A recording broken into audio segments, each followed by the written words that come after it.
নমস্কার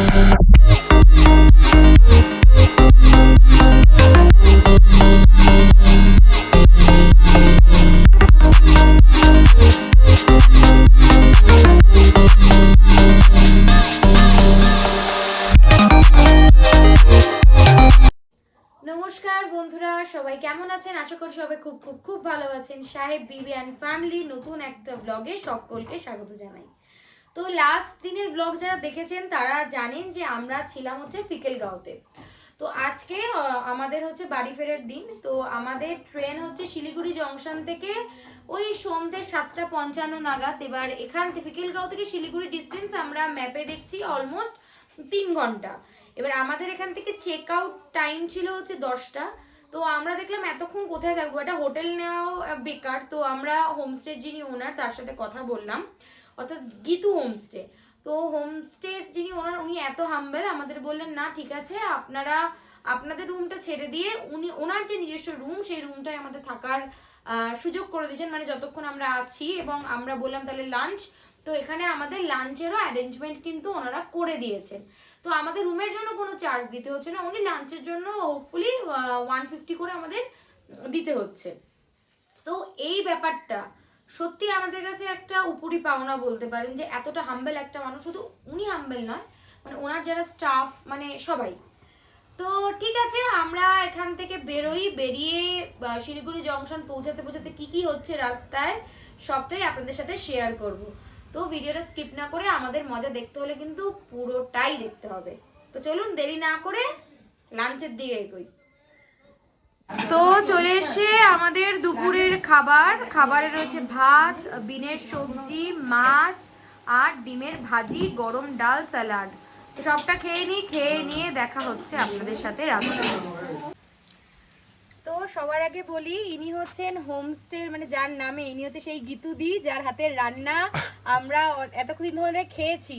तो हिंदी में बोल रही हूँ, मैंने ये बोला कि ये होम स्टे आपके नाम का है और हम लोग अभी इतने दिनों से आपके हाथों का ही खाना खा रहे थे। तो बहुत टेस्टी खाना बनाया, और वो है विशाल भैया जिन्होंने हमारी बहुत सारे नखरे उठाए, सब कुछ किया। तो ये इनका यहाँ की एक प्रथा है जो अभी गीतू दी करना चाहती है। Thank you.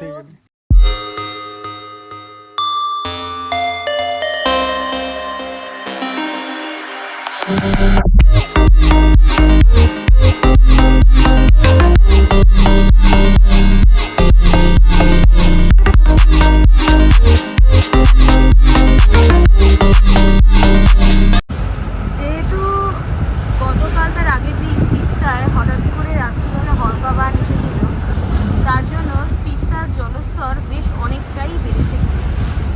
সাথে জলের মানে এতটা জলস্তর ছিল না, প্রচুর পরিমাণ জলস্তর বেড়ে গেছে এই হরপা বানের জন্য। মানে রীতিমতো এখান দিয়ে যেতে গেলে নিচু হয়ে দেখতে হতো, বা ওই পাশের পাড়ে কিছুই দেখা যেত না। এখানে অনেক বেশি জল উঠে গেছে।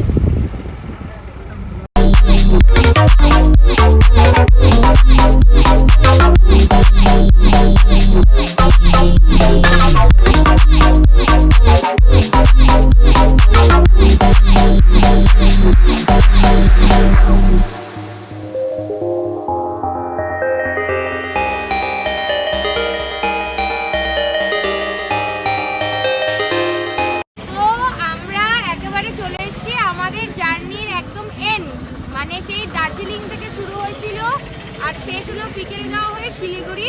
তো দার্জিলিং থেকে ফিকেলগাঁও অব্দি এবং শিলিগুড়ি অব্দি যে মানুষটা আমাদের সাথে ছিল সেটা তো এই যে ডিকে ভাইয়া। তো ডিকে ভাইয়া সত্যি খুব ভালো একভাবে গাড়ি চালিয়েছে, এবং সত্যি ছেলেটা খুব ভালো। মানে আমাদের থেকে অনেক ছোট, আমার থেকে প্রায় 10 বছরের ছোট, তাও আমি ওকে ভাইয়াই বলছি। তো আরও একটা ভালো খবর, ফার্স্ট হচ্ছে কংগ্রাচুলেশন। কেন কংগ্রাচুলেশন? কারণ এই যে ছেলেটা দেখছেন, এ হচ্ছে আর্মির চাকরির পরীক্ষায় পাশ করে আর্মিতে কদিন বাদেই জয়েন করবে। তখন আমাদের ভুলে যেতে পারে, সেটা আলাদা বিষয়। तो এটা হচ্ছে আমাদের তরফ থেকে একটা ছোট্ট উপহার। এই छोटा सा आपके लिए, आपकी खुशी में है, हमें याद रखना, ठीक है?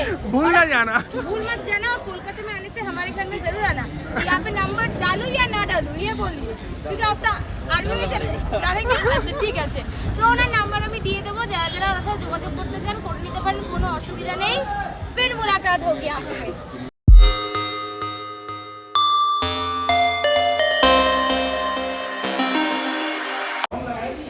ভিউটা দেখলেন।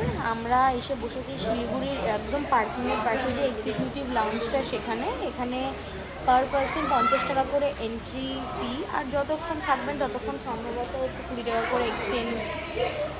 সবই ঠিক আছে, জায়গাটা ছোট, এসিও চলছে, কিন্তু এসি চললে হাওয়া নেই, স্ট্যান্ড ফ্যান ভরসা। আর মাঝে মাঝে কারেন্ট অফ হয়ে গেলে যখন হঠাৎ করে অন হয় তখন টয়লেটেরও গন্ধ পাওয়া যায়। বাট ঠিক আছে, মানে বাইরে বসার থেকে এখানে বসা যেতে পারে, সেটা খুব একটা খারাপ না। সামনে খাবার জায়গাও রয়েছে, যদি ইচ্ছা হবে তারা খেতেও পারেন। আমরা এখন চলে এলাম স্টেশনে, মানে এক্সিকিউটিভ লাউঞ্জ ছেড়ে, আর চলে এসছে এই যে আমাদের হাংরি হেল্পার্সের খাবার। তো আগের ভিডিওর মতো এটাতেও রিভিউ দেবো কেমন ছিল আমাদের আজকের ডিনারের মেনু। আর এই যে মা কাকিমারা সব বসে আছে, ববি কাকিমাও, এই যে ববি কাকিমা এখানে, আর এই যে আমার স্বামী দেবল, আর এই হচ্ছে আমাদের লাগেজের বোঝা। ও হ্যাঁ, একটা জিনিস বলতে ভুলে গেছিলাম, এই যে মাম্পি কাকিমা যেখানে যেখানে ঘুরেছে সেখান থেকে, ও আচ্ছা ববি কাকিমা এক ব্যাগ ভর্তি গাছের চারা তুলে নিয়ে এসছে। তো ঠিক আছে, সব নিয়ে আমরা ফিরছি দত্তপুকুর। ও কিছুতেই ভিডিওটা ছোট, আচ্ছা এই ছাতাটাও কিনে ফেলেছে, মানে এটার দিয়ে সুজয়া কাকুর সাথে লড়াই করবে মাম্পি কাকিমা। ঠিক আছে, ট্রেন আসুক, ট্রেনে উঠি। আমাদের হচ্ছে শিলিগুড়ি থেকে কাঞ্চনকন্যা আজকে রাতে। ট্রেনে উঠে পড়েছি, লাগেজ সব সেট করা হয়ে গেছে, সবাই সবার মতো বসে পড়েছি। এই যে দেবাশিস সবার লাগেজ সেট করছে, আর ওই যে বকুল কাকিমা দূরে বসে আছে। সব খাবার পার্টি ট্রেন, মানে এই 7 দিন ধরে এরা মিষ্টি খায়নি বলে এখানে এটা সুইট রেস্টুরেন্টের থেকে এইসব খাবার এনেছে। জিলিপি খেলো, এটা মালপোয়া, আর ভিডিওটা করা যাচ্ছিল না বলে ওই জন্য করতে পারিনি, নাহলে ভিডিও করলে আপনাদেরও দেখতেন যে ওখানে যেতে ইচ্ছেই করতে সবার। যারা মিষ্টি খেতে ভালোবাসে, তুই ভিডিও করিস না? না ওখানে করা নেই, লেখাই আছে মিষ্টি। যারা এই যে বকুল কাকিমা পছন্দ খাচ্ছে, করে, বকুলের খাওয়ার কেমন স্বাদ কেমন? গরম হলে আরো বেশি ভালো লাগবে। শিবকাকুকে কি দেখাবো? ওই যে গোলাপ জাম, রসগোল্লা জিনিস নেই? মানে এর পরেও ইচ্ছা করছে রসগোল্লা। মাগো, এরা কোনো জায়গা বাদ দেবে না, এরা সব জায়গায় গিয়ে লুডো খেলবে, ট্রেনটাকে পর্যন্ত ছাড়েনি এরা। তো যেমনটা বলেছিলাম যে রাতের খাবারটা কেমন জানাবো, তো আমার আগের ব্লগ যারা দেখেছেন তারা জানেন যে আমরা আগের বারও হাংরি হেল্পার্সদের থেকে রাতের খাবার অর্ডার করেছিলাম, এবারও সেটাই করেছি।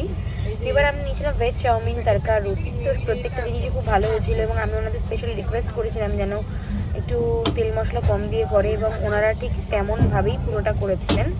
ফলে এক কথায় খুব ভালো হয়েছে খেতে, আর সাথে সুইট রেস্টুরেন্টের মিষ্টিও অসাধারণ ছিল। তো সবাই মিলে রাতে ডিনারের পর্বটা শেষ হলো। তো যাই হোক, এটা বলা হয়নি, এই যে আমাদের দার্জিলিং টু ফিকেলগাঁও, এই যে পুরো ট্রিপটা আমরা নেস্ট হোমের সাথে করেছি। মানে নেস্ট হোম হচ্ছে আমাদের ট্রাভেল যে এজেন্সি রয়েছে, যেটা কলকাতাতে ব্রাঞ্চ রয়েছে, আমরা ওখানে ওদের সাথে কন্ট্যাক্ট করি। পুরো আমাদের ট্রাভেলের সমস্ত কিছু ওরাই অ্যারেঞ্জ করে দিয়েছিলো, হোমস্টে টু গাড়ি।